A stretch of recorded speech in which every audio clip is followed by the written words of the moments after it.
for something that started like basically just a conversation, one that probably had been seen as random across the internet, as they burgeoned into a national issue. And of course, we have seen governments respond. In fact, even subnationals are beginning to react to these developments. It has to do with the planned protests that has been scheduled as it stands today for between 1st and 10th of August. Now, the organizers of this protest, most of whom I'm very sure Nigerians can't even put a finger on, say it is their own response, or if you like, reaction to the economic hardship that Nigeria currently faces. Of course, Bayo Onanuga, the senior special assistant, or I should say special advisor on information and strategy to President Bola Tinubu, has come out to say that, look, this protest is not only ill-timed, it is totally unnecessary. And he has fingered a very top-ranking figure of the Labour Party to be the one, by his own assessment, who is behind these planned protests. Niger State government says its youth will not participate in these protests, but we understand that security agencies are also now reacting to it to say, look, this protest is needless. However, there's also the legal angle to not just this protest, but the rights to protest, whether you're looking at the Groundnum of Nigeria, which in this case is apparently the Constitution, or you're looking at the United Nations Human Rights Charter, or whatever legal instruments you're looking at. But how do we marry all of these to the peculiarity of our environment today? Look at what has happened the last 1 year with regards to cost of living, economic hardship, and the challenges that Nigerians have to deal with every day. But you also step on your brakes for a second and ask yourself, are there efforts being made by government to address these issues? Do Nigerians actually get dispassionate once in a while to do a dispassionate assessment of these efforts? And in any case, are those efforts paying off? Because time and again, President Bola Tinubu has told Nigerians that the worst of times are over for the country, and then going forward is going to be maybe not smooth sail, but it's going to be much easier. And he says the efforts being made by government today are not going to pay off at the snap of fingers, so Nigerians will have to be patient for a little while. And that's much even Governor or former Governor Adams Oshiomhole of Edo State, now Senator representing Edo North at the Nigerian Senate, also re-emphasized just yesterday. But how much more patience should Nigerians exercise, and what more should government be doing in this regard? I'm joined by a Nigerian who again and again has also lent his voice to many of these issues here on global television across many of our programs. Oladotun Hassan is a lawyer, public affairs analyst, and of course he's also president Yoruba Council Worldwide. It's a delight to have you on the program. It's a pleasure to be on your program. Great. So let's first of all look at the right to protest. I mean, you are a lawyer, no better person to be talking about this with us tonight. Don't people have the right to protest regardless of political implications? Well, stricto sensu, there is no specific section of the Constitution that really expels that provision on right to protest. You only have right to freedom of association, right to expression, right to all dignified fundamental rights as recognized by the Chapter 4 of the 1999 Constitution and Universal Human Rights and African Charter of Human Rights. And these are inalienable right of everyone to express their grievance at any particular point in time. Even in family, we protest it at home, in church, in mosques. So expression of one's opinion, it can either be, protest can either be positive or negatively inclined. So it's all about the angle of protest. But in all fairness, we might say, okay, because of the situation Nigeria is currently undergoing, the high cost of living, the fuel removal, the subsidy removal and all that. But we must, at one hand, consider the fact that have we had such listening government as we have the present one, trying to work day in, day out to see how best this thing could have materialized. There were some emergency key factors that would have led to progressional mileage of us living where we were before, pre-Buhari's handing over and what we met on ground, the kind of Waterloo that was created, in line with the removal of the first subsidy and the incremental surge of the state government allocation, which they receive over 5 times of their current state allocation and local government allocation for the rest of over 10 months, even for the past 10 months or 11. But it's quite regrettable that this whole measure, which was supposed to be like a first aid in trying to reorganize our welfare, ensuring that there is proper governance system in terms of agriculture, in terms of youth empowerment, infrastructural development at the level of the state, meaning no state is left incommunicado with fund. We were given this fund in a sum in which they never expected, but to them they saw it like a jackpot, and that was where the problem started. Interesting. Let's look at those. Well, it looks like they are faceless, those behind this protest now. But Bayo Onanuga, the special advisor to President Tinubu on information and strategy, now says that it is Peter Obi, the Labour Party presidential candidate in the 2023 general election, that is spearheading this movement.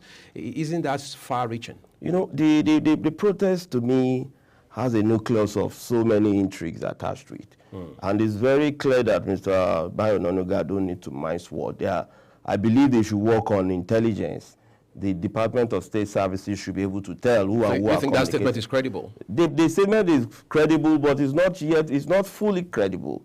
Fully credible in terms that no man can become can form a crowd.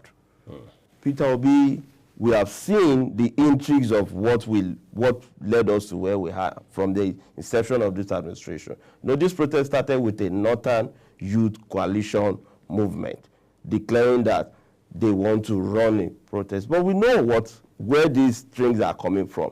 I cannot mince what if Onanuga is trying to shield that Atiku Abubakar is not part of this. Even the former president and some northern cabals are part of this. Some people, even within the Senate House, you have seen the handwriting of those that are moving that protest, which are the likes of Indume. Some people are being programmed at some sections of the country to ignite some statements that will begin to cause that implosion they wanted to achieve. So the protest, the date that was marked is just for it's just to put something in the air, knowing fully well that the citizens are prone to reaction. And unfortunately, the National Orientation Agency is not doing anything at all. The Nigerian police are just issuing statements. They are not doing anything at all. What the government needs to do is not just to call for don't do protests, just to address some of these ailments. Yes, the government is trying their best. I know the President Bola Ahmed Tinubu, which you know practically we gave all the necessary support from the Yoruba Council worldwide. It's not because we play the ethnic card, but because we saw merit and competence that somebody who knows his onions, who will not just play by the gallery, who will know when and how to act. Look at the way he resolved the labor issue. He took it up personally. When last did we have the president sitting face to face with labor union, calling for their attention, and they were able to have a handshake, even if there was a proposal of annual incremental of their salaries beyond what we used to have. So we don't have to take it from one size fits all. But I don't just want to be that. It's high time we don't play these rough shots that, because you are in the opposition, no good thing must come out of the Nazareth of the government. And that's what we are seeing. It's not like there is a pessimism of some people who never just want to see anything succeed. Even while this administration just called a first shot of local government autonomy, I was expecting the light of Peter Obi to give it a pass mark that, okay, you have gotten one, and how do we remove the Land Use Act? How do we begin to ensure that the issue of this NNPC debacle, these are rules. But don't you understand one thing? These are cabals that are fit in every place. Look at the frustration they are giving NNPC. Those are areas we expect them to talk. Is the NNPC being frustrated or Dangote refinery? Is that, no, let me explain to you. Dangote is being frustrated. The entire structure of NNPC is run by this same set of cabals. They are the one that brought in fake fuel, adulterated fuel, that destroyed a lot of our vehicles from two years ago. They are the same set of people that are now frustrating Dangote that just brought in a new refinery, only for them to just go out of their blue to say, okay, because we are now challenging, because we challenged the present CEO of NNPC, that you have done nothing. You are just there like a demigod running on the ground. If you cannot do anything positively, please excuse the table and all the entire arms of the petroleum sector, because they've turned themselves to handwring anything. So at that instant, you saw the way it was progressing from the NNPC stating at some point that, oh, they are reducing their stake to 7%. They already gave an assurance that they will supply the crude, only for them to make a 360 and say the company they want to supply the crude for is not they are producing adulterated. But how do you license them to that level? Were there no due diligence? If you come outside and deny that, that's an act of omission, meaning you don't to be shown the way out. The executive director, I mean, yes, the executive secretary of NMPD, Nigerian Midstream and Downstream Petroleum Regulatory Agency, now says that Dangote Refinery has not been licensed to operate, and as such, their licensing process is ongoing. But we don't want to focus on Dangote. Let's talk about how Peter Obi and opposition figures are now being fingered. Is this not the usual politicking that Nigerians are accustomed to? What's so different? You know, we're in dangerous times and we have to see it as such. Some people are even up, they are not planning protests. This is riot, and we need to separate it. I have led struggles in the past. I'm a core comrade when it comes to analytical struggles. We've led struggles of the Lagos, in here, even struggles that have to just do with just community development, whereby a struggle, just like there was a mismanagement of the NSAS that had no core operational modus operandi. They were asking them, what was your demand? They just brought out payment of police, they changed the police, they removed the SARS and they still say they don't even know what their demands are. At the end of the day, they ask them, who are your leaders? They cannot produce one. At end of which the orchestrated, premeditated agenda to make sure that they pull blood out of that protest across board. They killed policemen, they burned down shops. Maybe you are not a victim, you wouldn't understand. So for the fact that another trigger is coming, the presidency shouldn't take it like a mere protest. They should take it on. Whoever that is fingered should be interrogated, not a media usurpation of protestation. There is an finger not on Onuga's duty. It's the duty of the DGDSS to say this A and B are being fingered in a premeditated agenda to cause mayhem or riot. I want to take a quick break now, Olajuwon, because there's so much we need to unpack with regards to this angle of the conversation we're having tonight. So we're taking a quick break on the desk tonight, and then when we return, we'll take a look at several other planks in this narrative. Do stay with us, everyone.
There are people who believe that Mr. Ononuga got ahead of himself because, like you rightly suggested, their argument is he should have been maybe the national security advisor. Definitely. Who should be making this kind of announcements, making this kind of remark. So what are the implications or what is the import of this statement credited to Mr. Ononuga? Well, we need to separate politics from the euphoria of post-election crisis. Because what I see from the Labour Party and the way they go about this, they are cliche that, oh, they won an election and the election is being given to the present president. That, that statement to that is majorly credited. I've watched some several interviews and the admission is of equitable factor of what Bayo Ononuga is doing.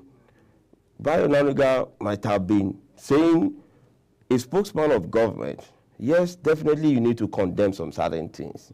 But when you ignite statement that are duty bound of a security agency to do those critical analysis, forensic analysis should have been done. While we admitted that of Atiku, Obi, and some other factors, even former president, because these people are the people they are presently investigating. They know that by the time if they don't cause this implosion, they will have time to get to their table to investigate them one day. Because there is a new sheriff in town who is trying to correct the age-long anomalies, and that's President Bola Ahmed Tinubu. I'm not a spokesman. I'm only talking from a prism of an average Nigerian who believes in patriotic developmental agenda of a state. And I will never be pessimistic about this country. Whoever that is on the top gear, we have agitated that this country will not be divided. We have done a lot of things. But in terms of developmental stride, we need to equally look at where we're coming from, where we are now, and how do we intend to get out of the woods. In view of the protest that is being clamored all around, definitely it's just the voice of Esau and the hand of Esau and the voice of Jacob. We know those that are even behind it have admitted that, oh, if some northern youths, who are the sponsors, who are the political figures, who are the people trying to ensure that this country, maybe they don't see it from another angle. There's nothing that anybody will achieve from a protest that is intended to become a civil war.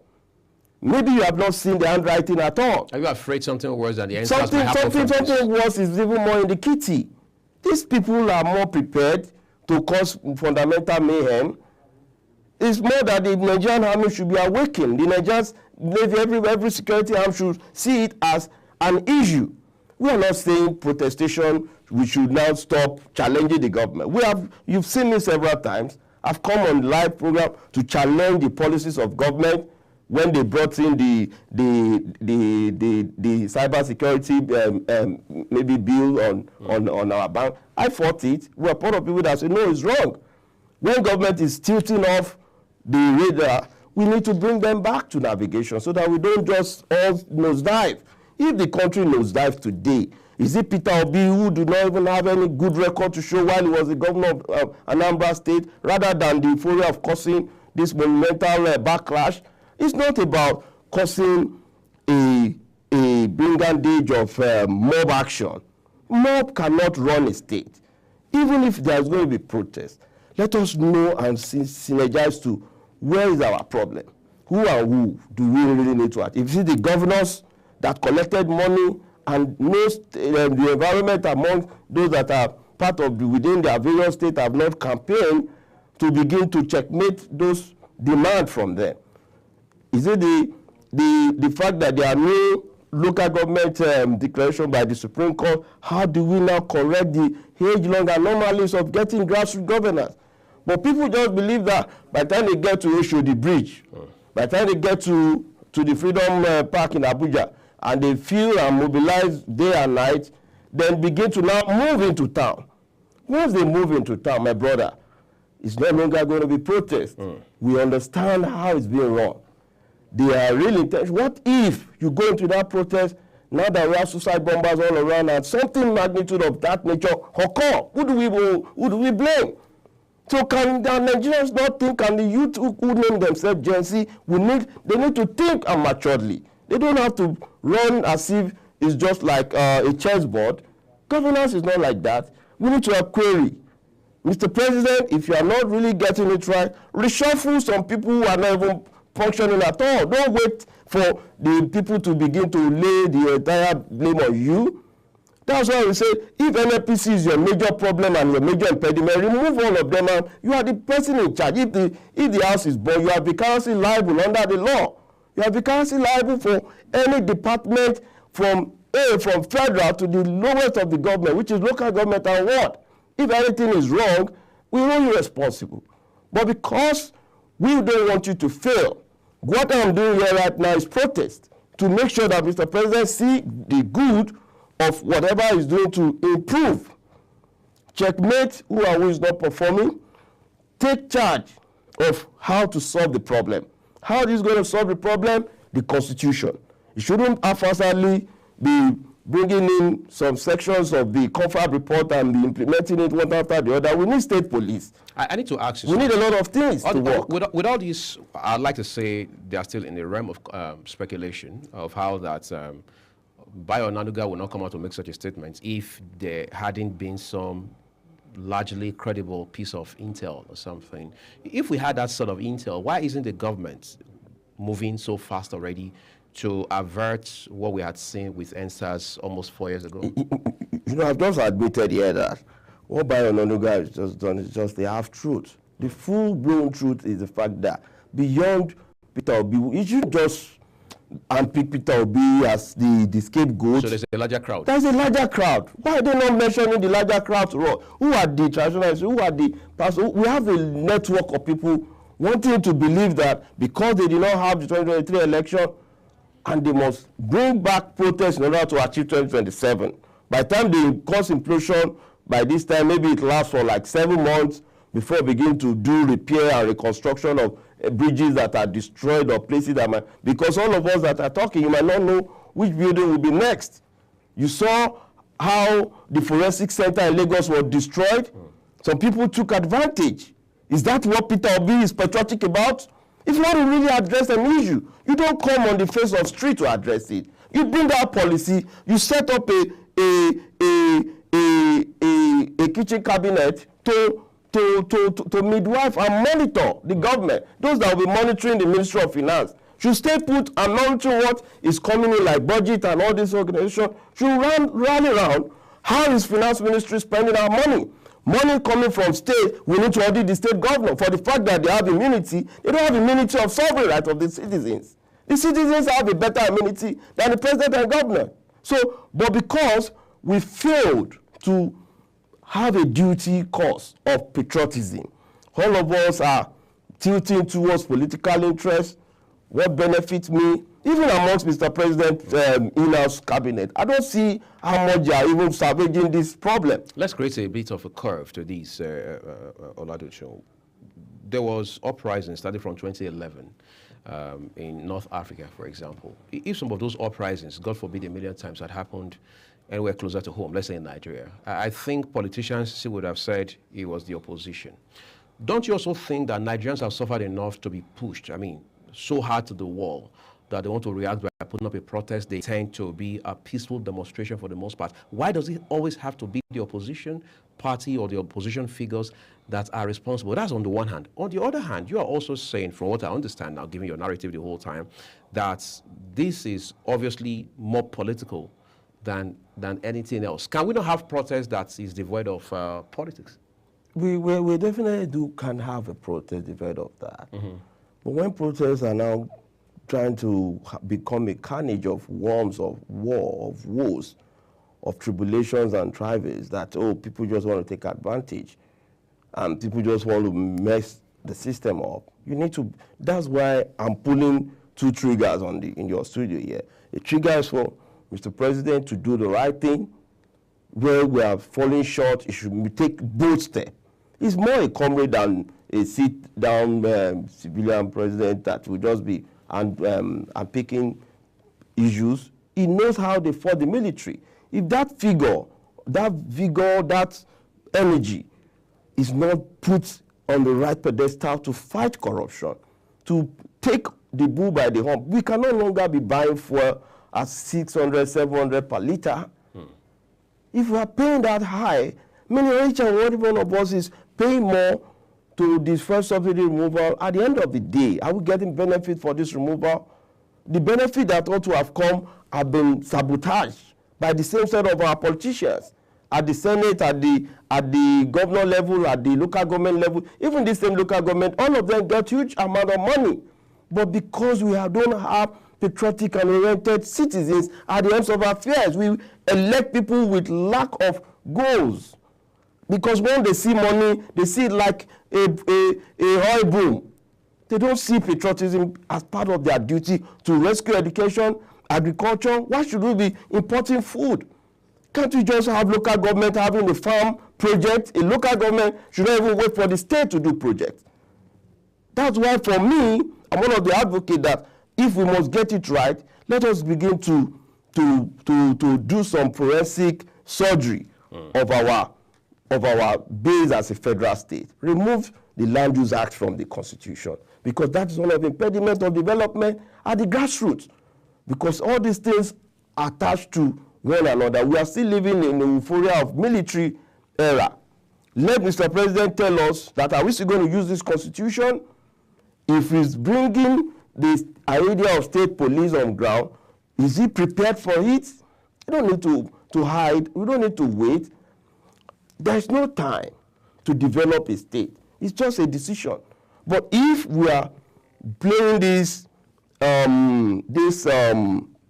attrition of war, that, if Peter Obi do not bring people to sway them and condemn the government, because that has been the order of the day, declaring that they won, which is, to me, is even unconstitutional and unlawful.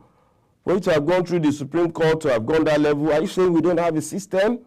But does Peter Obi still say he won the election, or he just speaking when to issues around national development? No. When your party is still a system, I overheard this morning, at least I watched 2 interviews on TVC and channels.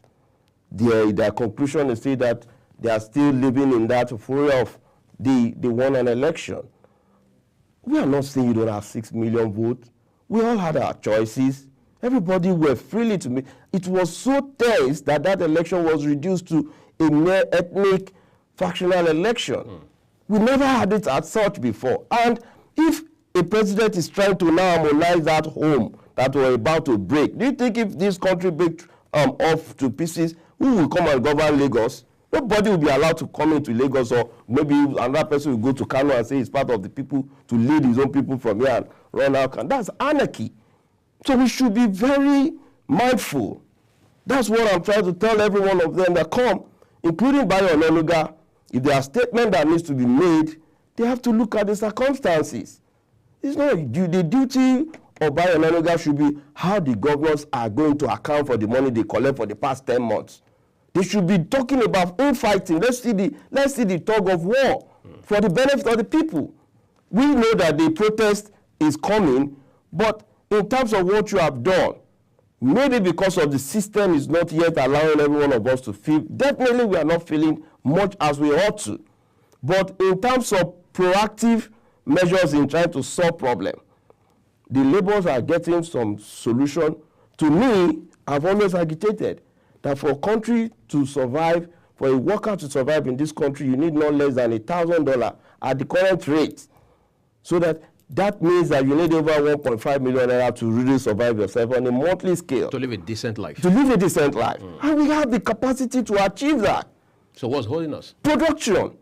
People don't believe in production. We just want a one-size-fits-all. We want to import, we want ready-made.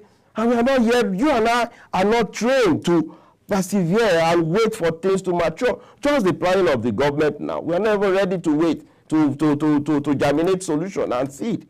Everybody just want that immediate rakadabra and just make sure that the magic is in play. We cannot run such an opaque system any longer. And my own clarion call is for President to expand his horizon. You shouldn't see the protest as an anti-government. You should see it as a father of all. He himself should even address a community of people by now that, I want to call for conversation of every critical stakeholder. You don't wait for that to happen. If Peter Obi is to come to be part of those that will engage you, engage them. It's part of governance, part of democracy. You don't have to see all Nigerians. Some are, yes, people will want to plan your downfall. It's part of politics because they also want that office that you are. But it's not for the sake of, oh, Bikaja Konikaku. We need to play that eagle high of solving the problem, not messing up and reducing us to another round of civil war. It could have led to civil war if the NSAS have not been rescued in one way with some I don't even know how it just fizzled out. Because the amount of situation that really occurred during that same period just like a protest. And it got to some period, the protest was losing the bite. It was now coming to general jamboree. And it was, people are beginning to see a means to erupt is another system. But who do we blame? We blame President Muhammadu Buhari for that error. We cried during those periods that, Mr. President, you don't have to wait till protests get out of hand. You need to do some pre-analysis solution of where are the problem coming from. Is it the youth that are just clamoring on the street for no job? Why not just go and open all the grazing land we have and open a big farm and a farm estate? If you are not working and you begin to now forcefully engage our youth to go there and work. It's not about, we need to get some solution. We need to talk about solutions, Oladutu Hassan, but that will be after we take this break real quick. But again, let's recall that it's been days now since Senator Aliyu Ndume was stripped of his office as Chief Whip of the Senate, which is a very crucial one. But then things have not remained the same, whether for the senator himself or for his party, the ruling All Progressives Congress, the APC. What does this mean for not just Aliyu Ndume or the APC, but for 2027 and with the party going forward? We'll look into all of that when we return from this short break. Please stay with us.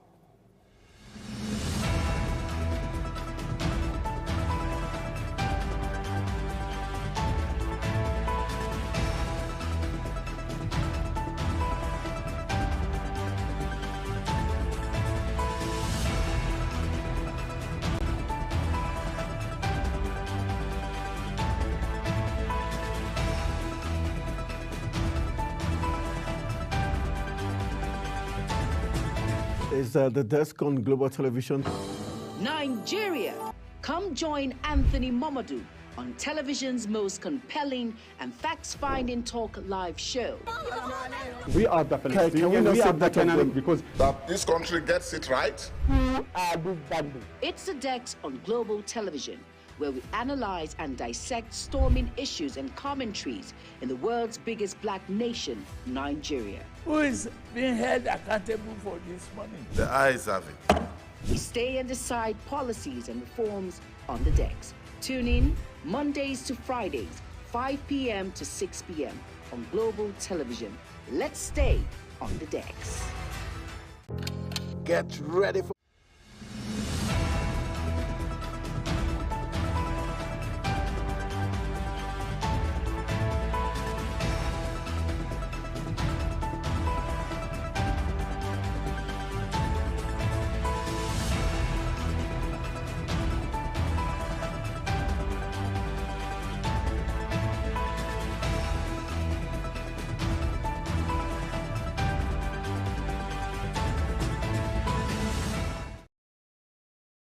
So let's switch gears quickly to the issue around Senator Aliyu Ndume. Of course, you know the full story, as they say. Would you say right now, quite frankly, sentiments aside, that what Aliyu Ndume did is purely anti-party, or the man was just being in a situation where he was compelled to put country first? Well, you know, political intrigues of this country have led us to not even know who is even our savior or our tormentors. Because everybody, just like I was reading in some tabloid, and I saw all the benefits Ndume had gained from House of Reps to date, the SUVs, the contract, everything, and there was no complaint. Then why now? What is the difference? Why the hypocrisy? So I don't believe in hypocrisy. What Ali Ndume, to me, political party affairs to either pick him up or not. That's the choice of APC being a majority in the House. If PDP were to be majority, they will know who they will replace. It's the internal affairs. It has nothing iota to do with national interest. It's just an internal party, and let us just leave it at that. But in view of the interest, just as I've rightly mentioned, that this is not just a one-man show that we are talking about, that there are a lot of people who believe that this government must not just work. And if they are what do they stand to gain from that? Yes, because look at the statement that, the government is not accessible, it's not doing anything to the masses. These are condemnable statements. In some climb, you call it even seditious statement. But what I'm just trying to look at is the fact that this politics of attrition, that's why I want to now come on board with frantic statement that Mr. President should look beyond these intra-party distractions. You still have over 1 million Ali Ndume that are still around you that will still begin to point that things are still erroneously bad, because there is never a time we have really reaped the fruit of our labor as a democratic nation. Even now that we are just trying to build on, but to what extent? To me, that's why I say Mr. President should open up his veil, create conversation. Let all your ministers, let everybody go back to their constituency. Let us listen to the people. Let there be this protest thing that they are talking about. Do you know that if whatever the whole agitation is all about, it's not even, although there are some that are exclusively to bring down the government, but there are some that Mr. President needs to really open his ears to listen to. Demand in terms of infrastructure, demand in terms of welfare of the citizens, demand in terms of restructuring, which he's trying to do. He needs to give, there used to be this newspaper tablet when he was the former governor of the state. They call it indicator. Mr. President needs to be showing us monthly indicators to know what was achieved last month, what was given to state. We want to be the auditor of the government. You should forget the AGM, the Auditor General of the Federation. They've not done anything. They are even more corruptible than what we are. Where we know what the past AGF of that section has been doing corruption cases.